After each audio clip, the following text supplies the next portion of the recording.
Okay, today's discussion relies on 3 books. And one of them is Hayek's Constitution of Liberty, which you've seen 2 chapters of online. Another is Hernando de Soto's Mystery of Capital. And the third, and by far most entertaining, is Aravind Adiga's The White Tiger. In today's class, we're talking about something really foundational. And it is basically a pragmatic or practical theory of freedom.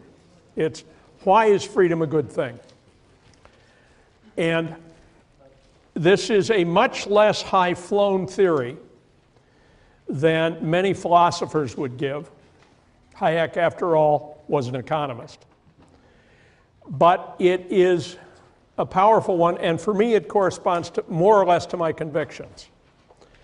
And the most powerful aspect of it is that I can profit from your freedom, and you can profit from mine.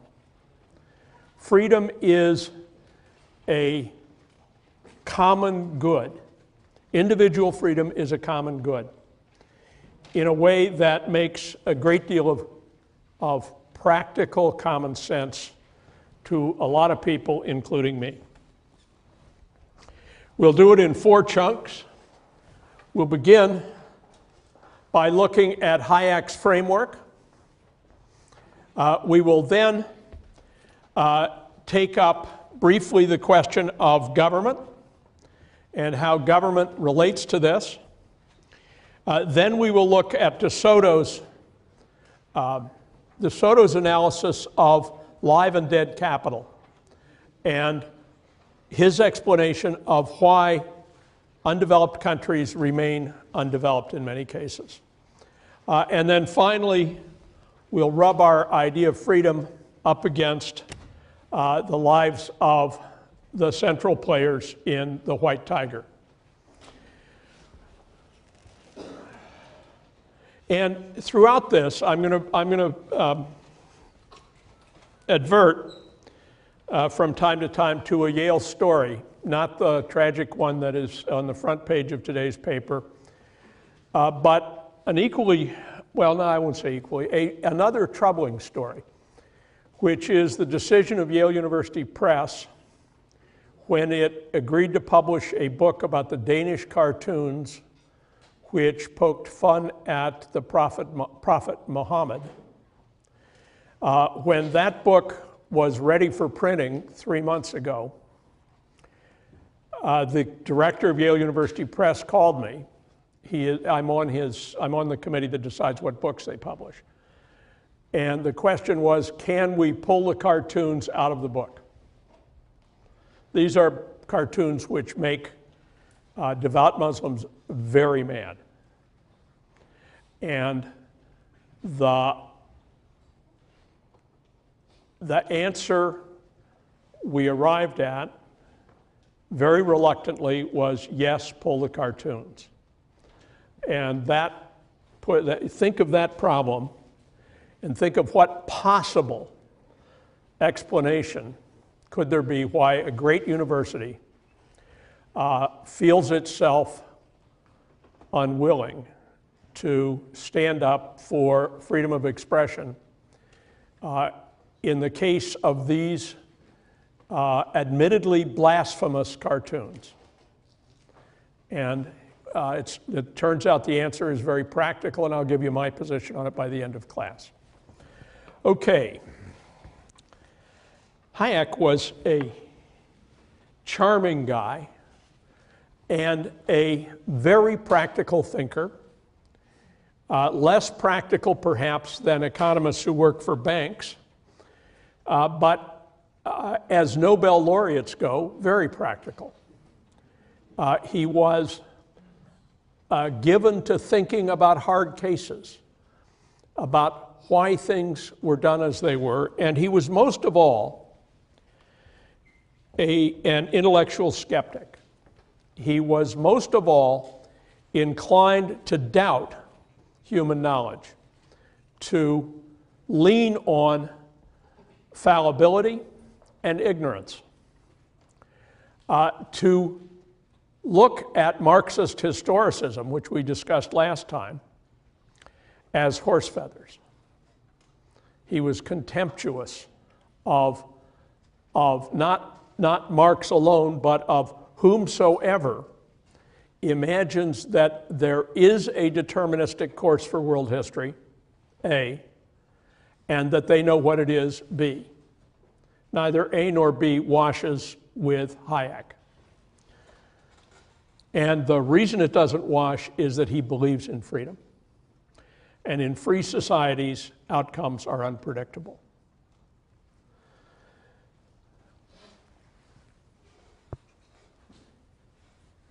We're going to read this for a second for yourselves. It's the worst sin in the use of PowerPoint is to put a lot of words on the screen and then read them to people. It makes me furious when I'm in the audience and people do it. So can you read it for yourselves in the back there? Okay, and we'll parse it a little bit.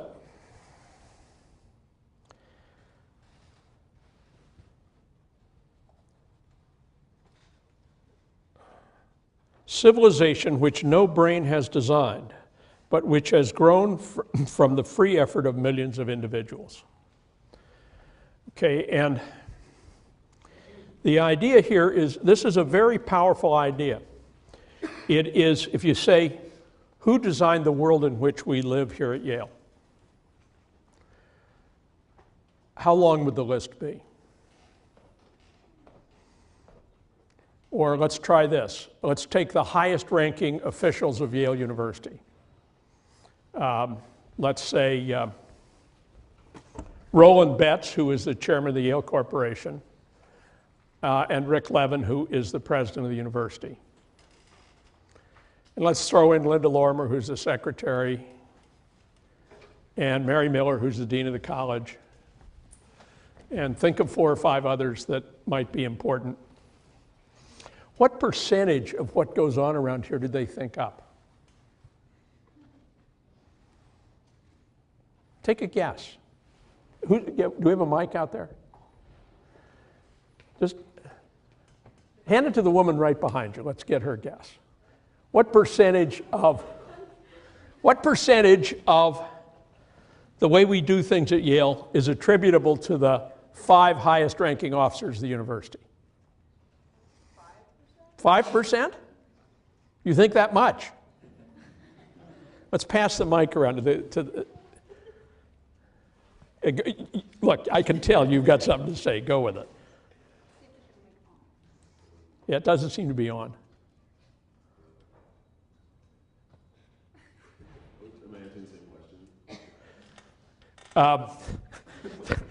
Okay, third repetition.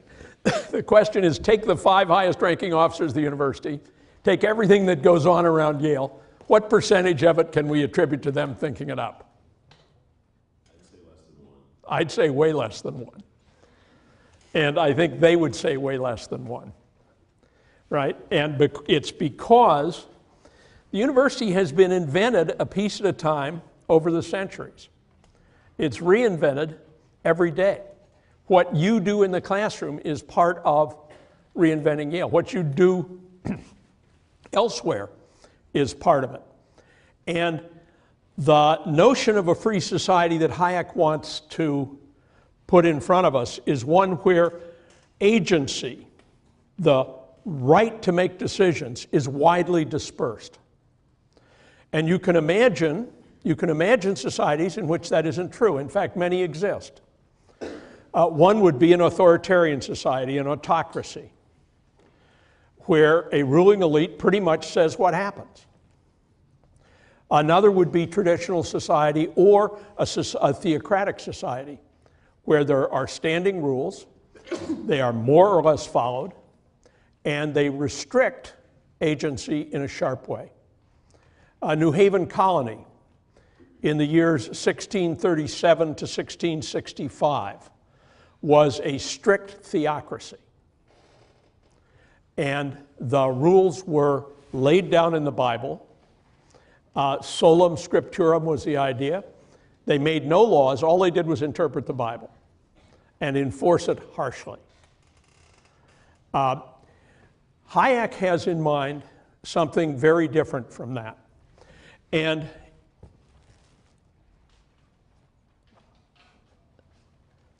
the idea that society is in some sense a great learning machine, or that a free society is a great learning machine, is the powerful idea in Hayek's work.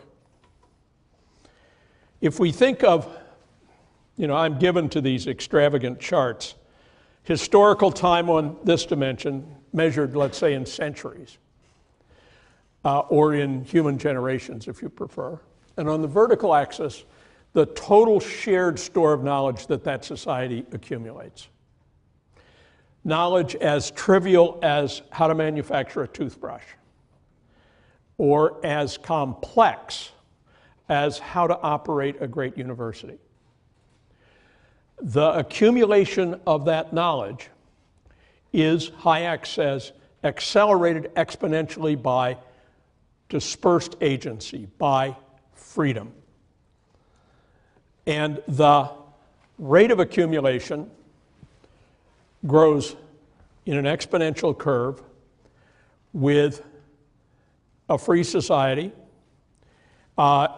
He doesn't talk about demography, but I would say that a free society which has passed through the world demographic transition so that people live long lives, lives in which a great deal of learning can go on decade after decade, that such a society embedded in the institutions of a free society would have the sharpest upward curve in the accumulation of shared knowledge.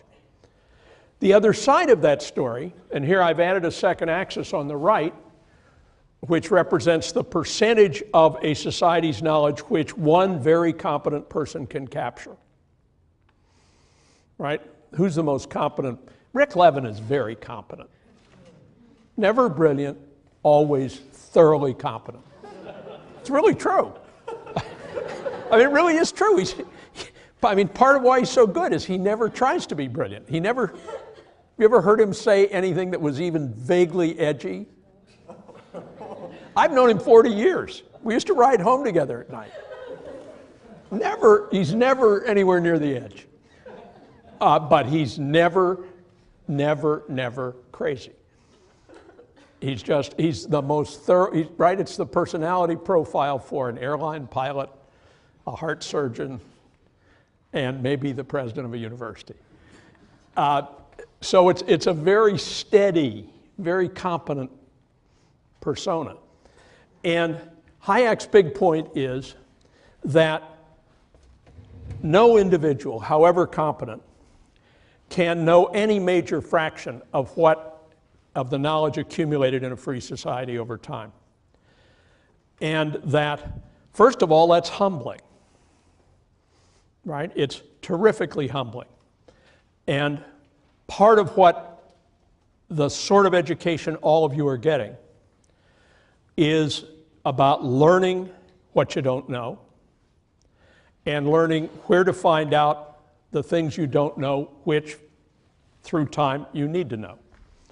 But it is not imagined that this or any other college can create graduates who master any large fraction of what is known in the United States or the Western world, much less the world at large. So as knowledge accelerates, the individual fraction of that knowledge becomes smaller and smaller, and individuals become more and more dependent on things discovered and known by others. Take the toothbrush. Who's got a mic here? Let's go to the gentleman in the red t-shirt. If it were your assigned task in your first job to set up a manufacturing plant for ordinary plastic toothbrushes with nylon bristles, how would you go about it?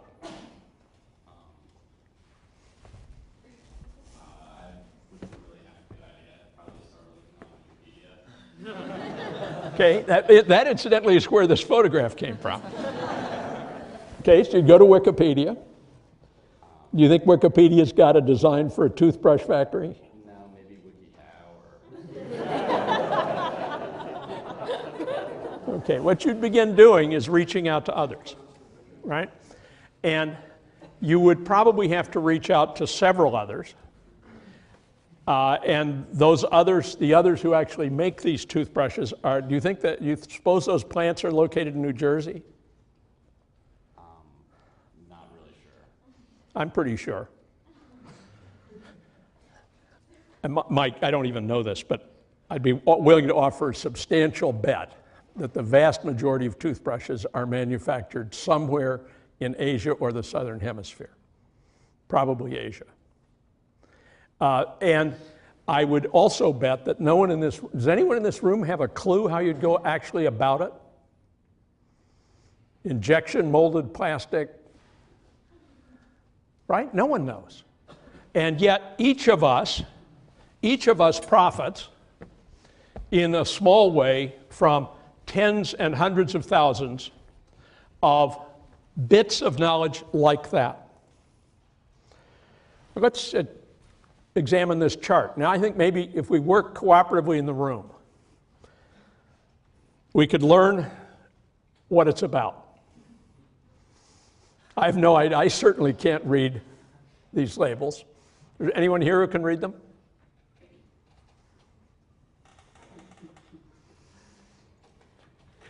Cool. Go.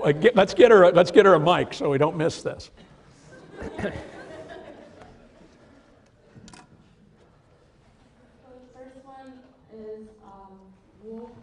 Mm-hmm. Second one is non-wool product, and the third one means original material. The fourth one means food material, and then the last one means products that are being exported again. Okay, re-export. Right. This is a history of British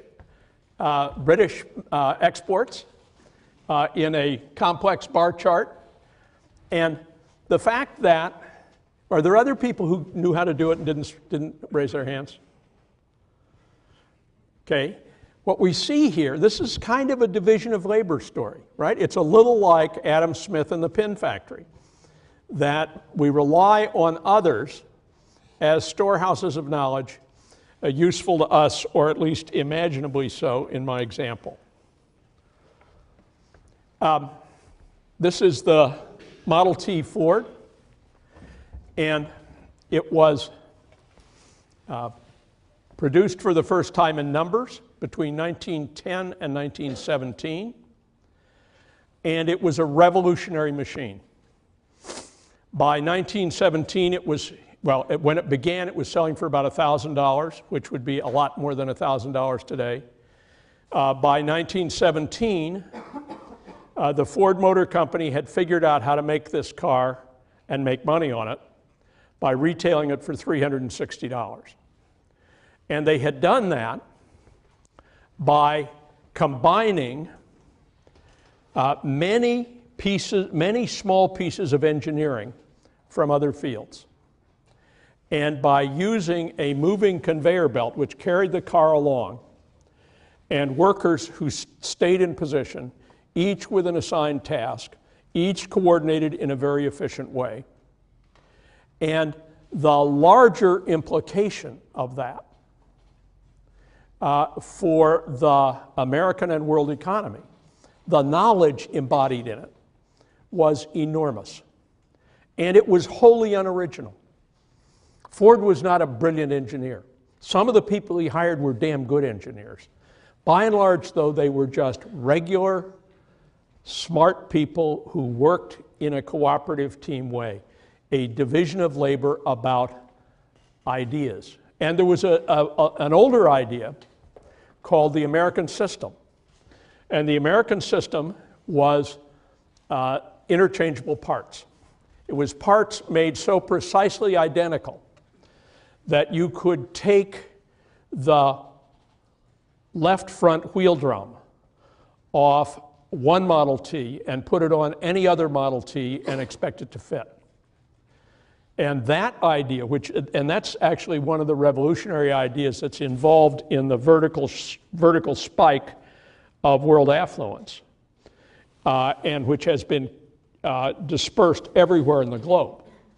You can't manufacture anything in a competitive way if you don't understand and execute on interchangeable parts. The earliest alleged case was actually New Haven. It was the Eli Whitney gun factory. The waterfall on Whitney Avenue, the little building there. Eli Whitney had a contract with the federal government to make 10,000 muskets. And he set out to do it with interchangeable parts. And what's fascinating is if you go out there, they've got a couple hundred of these things in the drawers.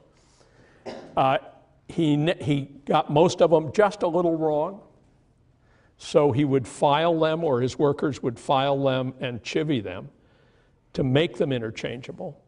But from the point of view of the military, the idea of interchangeability was huge, because when one part of a weapon jammed, you could take another one and interchange it, and the efficiency of the logistics were enormously improved. But the military is not mainly what that idea is about. Anybody have a clue who this is? Fair enough. There's no reason you should. This is the guy, Norman Barlog, correct, who did the critical work on developing high growth, high productivity, disease-resistant seeds. Most of the work done 50 or 60 years ago, he died last week, which increased agricultural yields on a world basis, so that there is still hunger in the world, but it's all man-made. That is, there are no cases in the world now where there isn't enough food to feed everybody. There's always enough food. If it doesn't get to the right places, that's something to do with human agency or institutions. And all of us benefit from that work, and that work in turn benefited from generation after generation of botany and husbandry. And all this process of building the social store of knowledge is what Hayek's idea of freedom is about. And this is Dean Mary Miller. And by now I've beaten this horse to death. She's wonderful. She's absolutely terrific. But what fraction of the curriculum she supervises would she need to have direct knowledge of? You think she knows what we do in here? She'd only know if I were in a lot of trouble, or you were.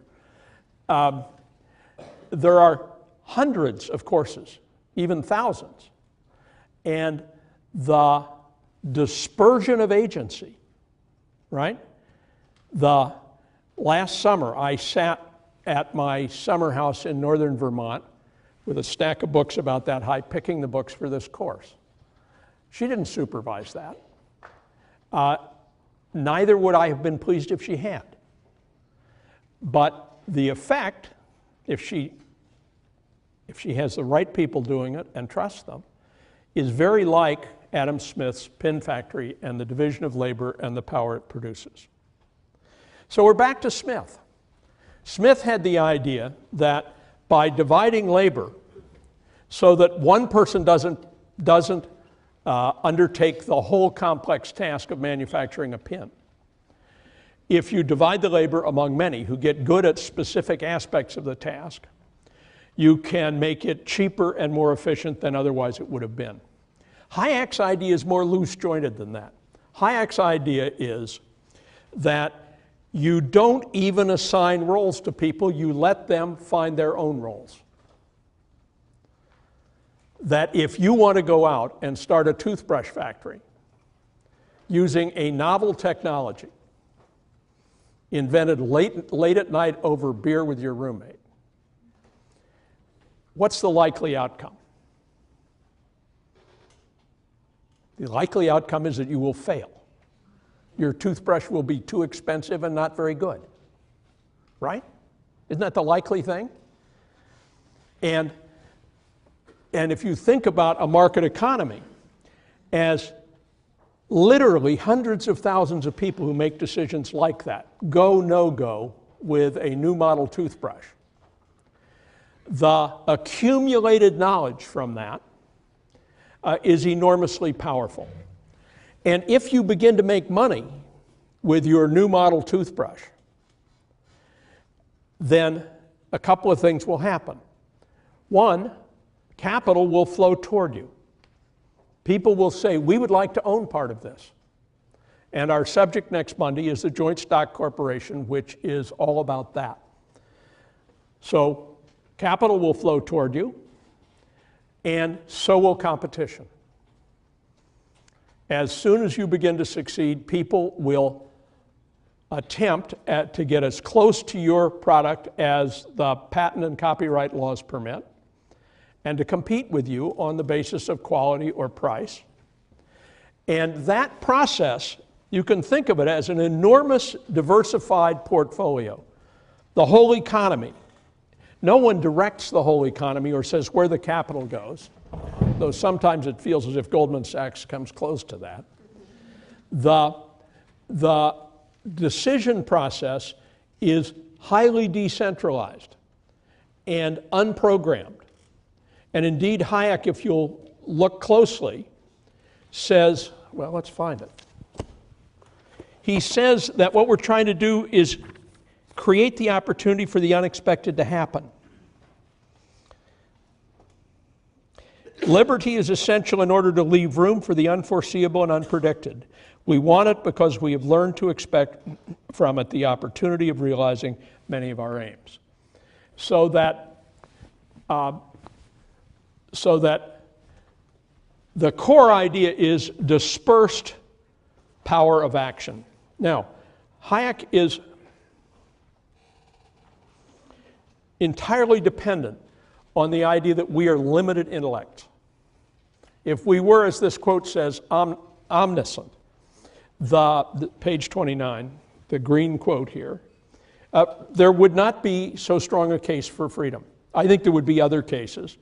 But the core case that Hayek is making is that freedom is a way of overcoming our own fallibility and of allowing others to fill the holes in our individual stores of knowledge.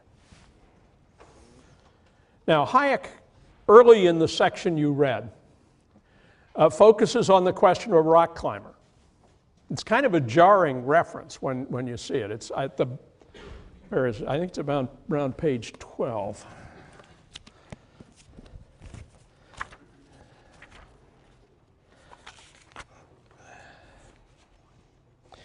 I read, most people will still have enough feeling for the original meaning of the word free to see that if,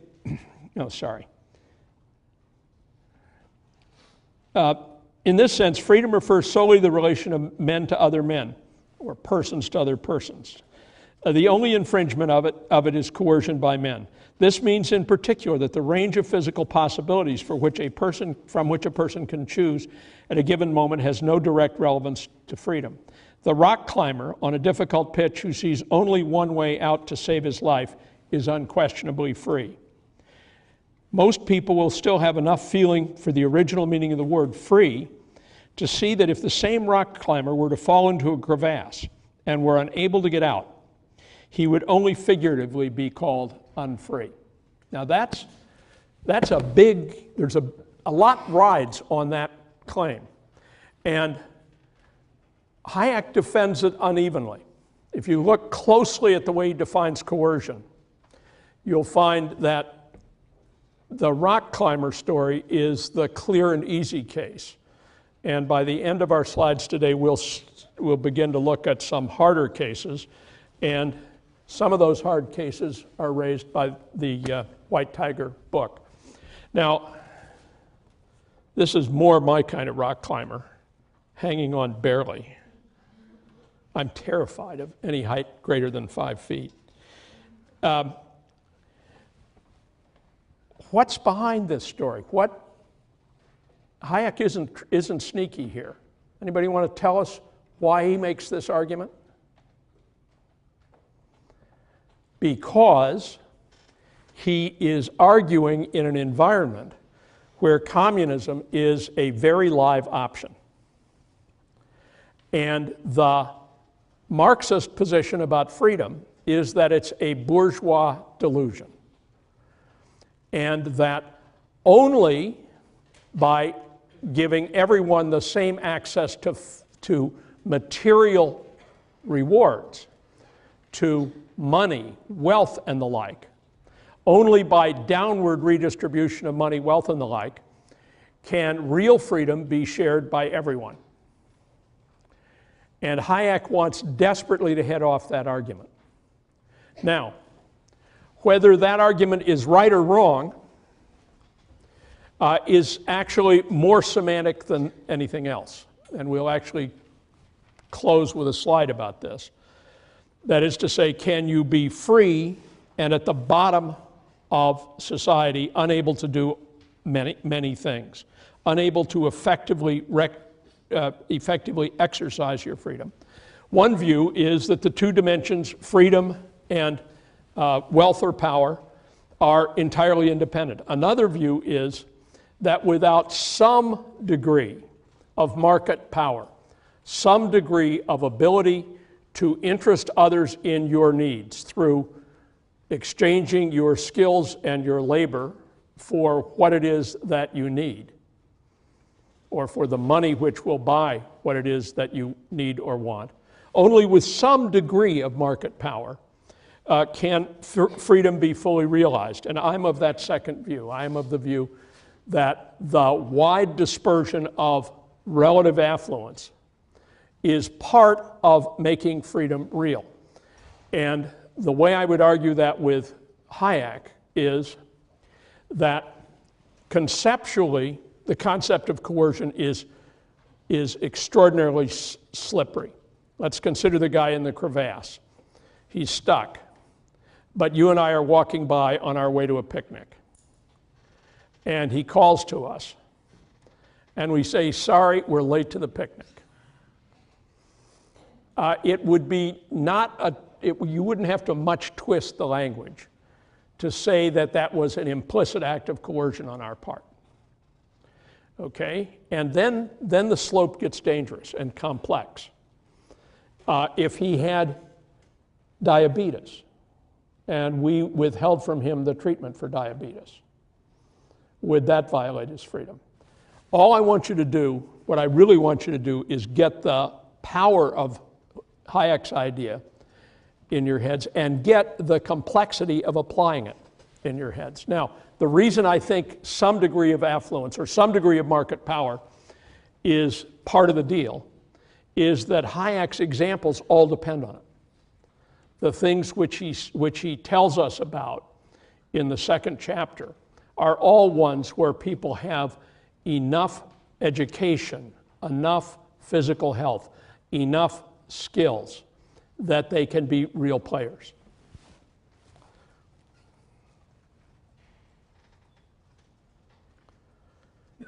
Now, the Adiga questions, and this is Adiga's social class we're seeing in this slide, are different. Okay, we're going to go to Adiga in a few minutes, but let's pause and talk about the Danish cartoons, which I'm not going to show you. You can see them. All you got to do is Google them. And they are, from an Islamic point of view, blasphemous. And they are, from a Western secular point of view, they're in some ways funny. This cartoon, which is a cartoon about cartoons, captures the idea that the scriptural blasphemy seen by the Muslim here is on the same plane with the secular blasphemy seen by the advocate of free speech. John Bolton, he's a Yale alum. I even know him a little. He was Bush's representative to the UN, and he's a radical libertarian, and he's on the warpath against Yale over our not publishing the cartoons. Let's stop and talk practice for a minute. Have we got, yep. Pick somebody out. Okay. Can you imagine any circumstance, the few, the proud, the moose, I like it. Can you imagine any circumstance under which you would say that we should tell the university press not to publish the cartoons in the book? The book will be out in about a week, but without the cartoons.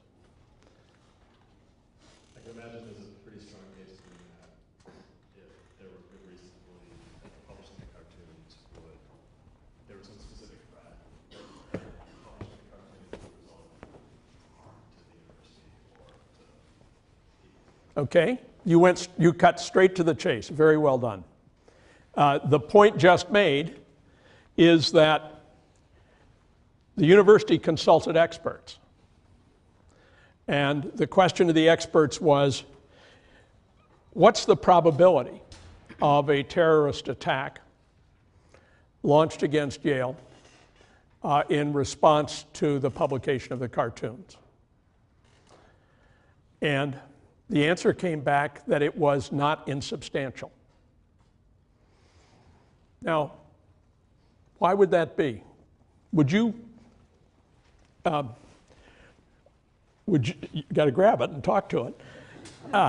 Would you be inclined to take the libertarian position and say, Yale is the kind of place which stands up for freedom of expression?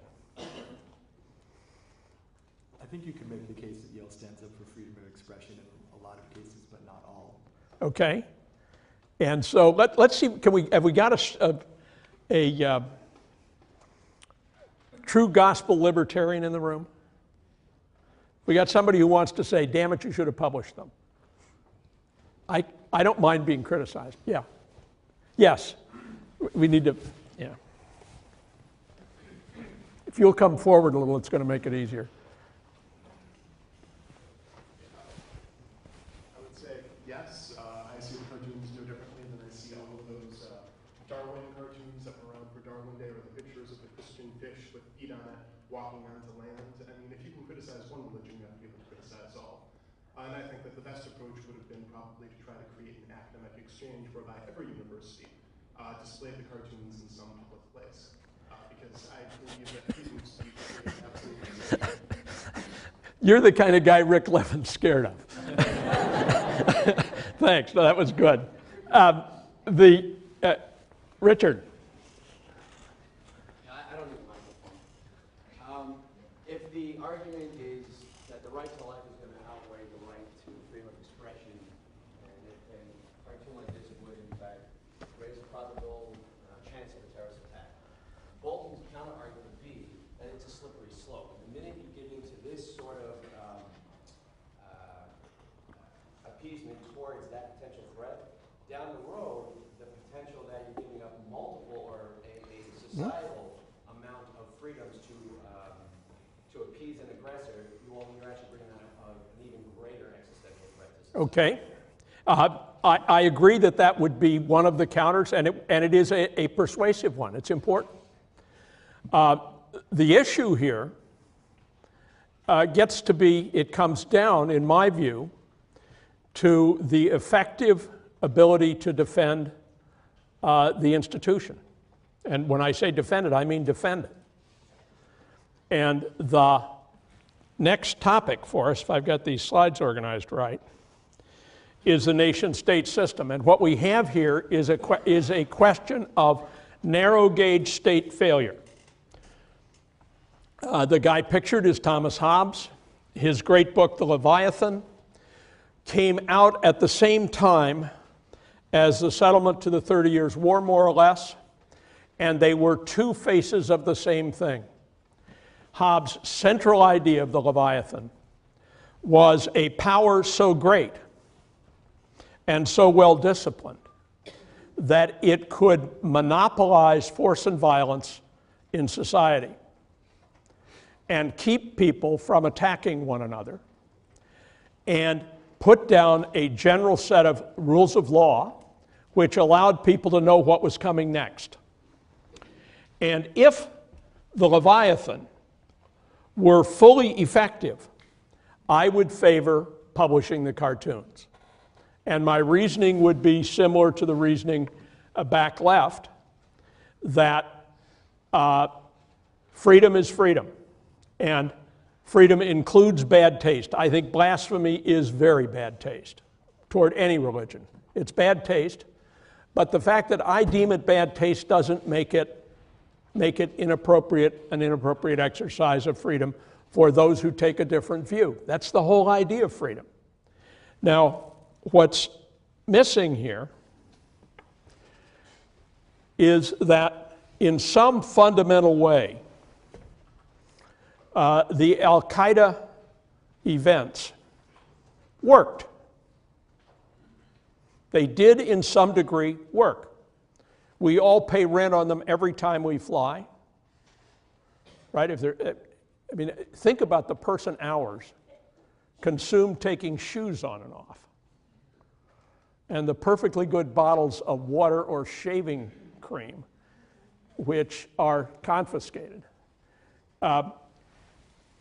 The critical aspects of state performance, the rule of law reliably enforced, zones of freedom, for example, within our own property here at the university, corruption minimized, and the monopoly on force and violence effective.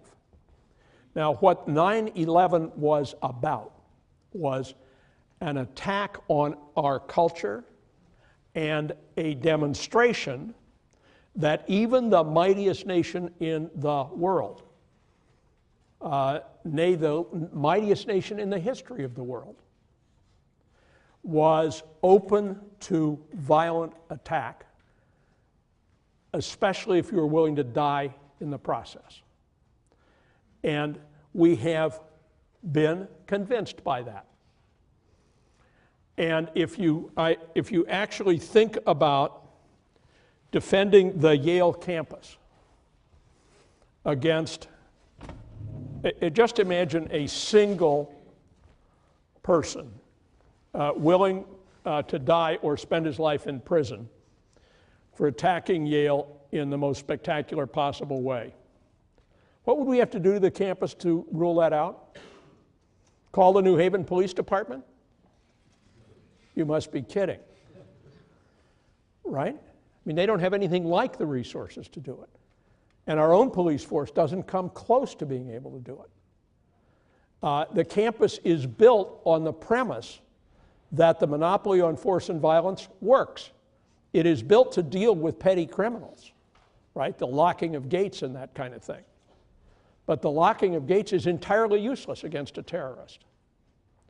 And anyway, I soberly thought about this, and I thought I would much rather take the ringing First Amendment point of view. But, and I was only one of many people involved in this judgment, but ultimately, I couldn't bring myself to undertake that risk on behalf of all of you. And Richard Pistelli is correct that that represents a loss of something and a step on a slippery slope. I think that's really true. But it's real. And the virtue of Hayek's way of thinking is that it's not all or nothing. It is a pragmatic judgment about how best to organize society. Now, Hernando de Soto, third topic, Mystery of Capital. It's a middle difficulty book. It's not very difficult. And it's all built on one point. And the one point is the distinction between formal and informal property. The photo I showed you before is a favela near Rio in Brazil. And it's all informal property. The people who built those houses don't really own them. They own them according to a set of informal rules that operate among the people in the favela. they don't have formal documentation for them, so it is informal property. Every building in New Haven is formal property. Even community gardens are formal property. There is a deed written down, you can trace it, and you can show it to a bank. And DeSoto's major idea is that informal property is dead capital. And formal property, where the power of the state stands behind your ownership, is live capital. And his claim is that poor people in developing societies own a vast amount of capital in informal forms. And that just as capital is formed in advanced market societies by combining many small assets into a smaller number of big assets, so too can capital be formed in poor countries by formalizing property and allowing people to make investments by taking on debt which is secured by formal property. And his further claim is that many of the worst economies in the world are the worst economies in the world because the number of hurdles that stand in front of you when you want to formalize your property are wildly excessive. I'm going to do the white tiger at the beginning of class next time. I urge you, one of you came up to me at lunch today and said, wow, this is fun. I mean, it is one of the great novels of this era. And I promise you, if you'll just give it an hour, you're going to love it. And we'll start with the white tiger on Monday, and then we'll go to the Joint Stock Corporation. The reading for Monday is on the web now in Classes V2. It's the Alfred Chandler piece about railroads. You will need to go to RIS when we get to the Harvard cases. There are 3 Harvard cases.